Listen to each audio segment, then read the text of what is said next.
I feel it is time to tell you my story. Call it a warning, as I cannot control my actions. You see, I am a vampire, and any living human is fair game, as you will soon understand. I had a fairly good childhood, and by age 14, I took a liking to smithing and took a job with a local blacksmith. I was fortunate enough to marry the love of my life, my childhood sweetheart, Mary Armstrong. She had long, flowing golden locks and deep blue eyes, as deep and blue as the ocean on a cloudless day. We had two wonderful children. John, age 7, and little James was only 9 months. Words cannot describe the love I felt for those boys and my beautiful Mary. One day the blacksmith told me he was going to move away and asked if I would like to buy the business. Even with 4 mouths to feed, I had managed to save enough money to make the purchase. That very night I was riding home to tell Mary of our good fortune. We would be able to afford a bigger place, closer to town, as we had outgrown the little cabin in which we lived. It had only been a few moments since the sun had gone down. The road was little more than a path by today's standards, and was lined on both sides by thick underbrush and a wall of trees. Suddenly the horse reared, and I was thrown to the ground. There was a loud crack, then raging pain as I realized I had broken my leg. As I writhed on the ground, clutching my busted limb, a dark figure appeared over me.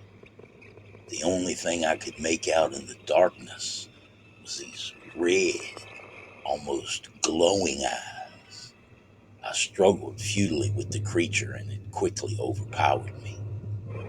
I felt the fangs as they plunged deep into my skin. All of the pain left my body as the creature relieved me of the life-giving fluid that coursed through my arteries. The bone in my leg somehow healed itself as the monster continued to slowly suck the life out of me.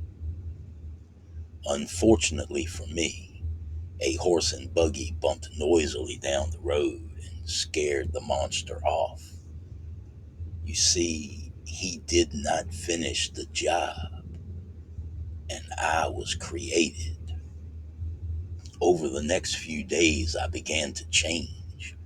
Only red meat, still oozing blood, could satisfy my voracious hunger.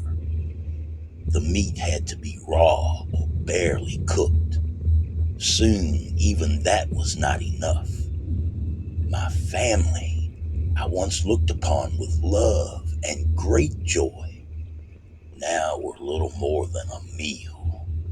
When I began to feed, feeding was everything. There was nothing else. That night, that horrible night still haunts me more than any other. My wife was soundly sleeping beside me when I awoke, engulfed in an uncontrollable hunger. I no longer saw my wife. I saw only relief from great hunger. I did not merely drain her of blood with my newfound fangs.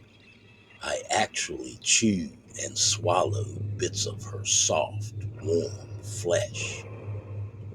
Due to the animal-like noises I made as I feasted, my oldest son awoke and came into the room. What a horrific sight it must have been for the 5-year-old boy to see. He saw me as I looked up, my face covered in blood. The terror he must have felt as I slowly approached him with my fangs fully extended, dripping the last of his mother's once life-giving blood.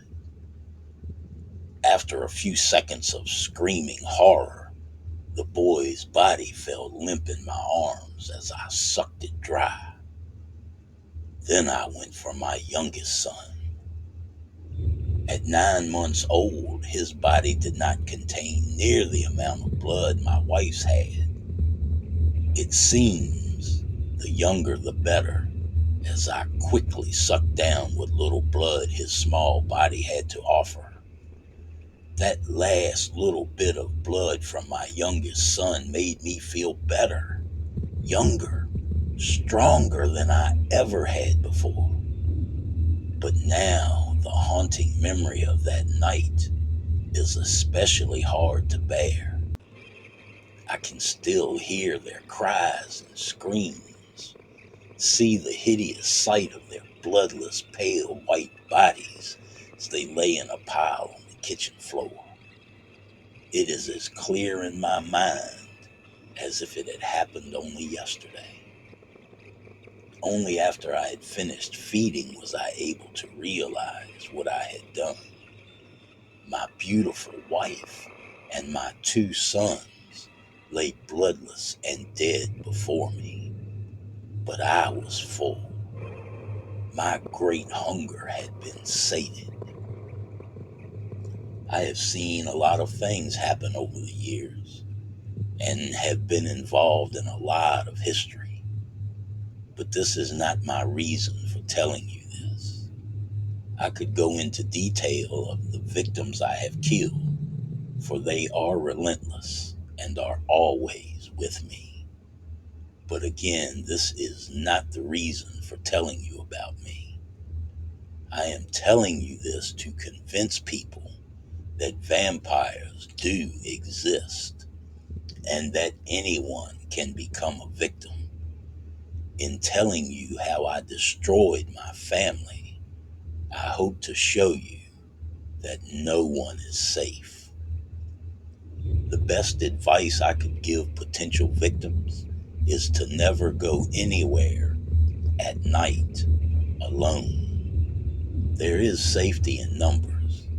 Vampires only hunt at night, not because the sun will hurt us, though I do find it uncomfortable, but because the darkness provides cover for our sinister deeds.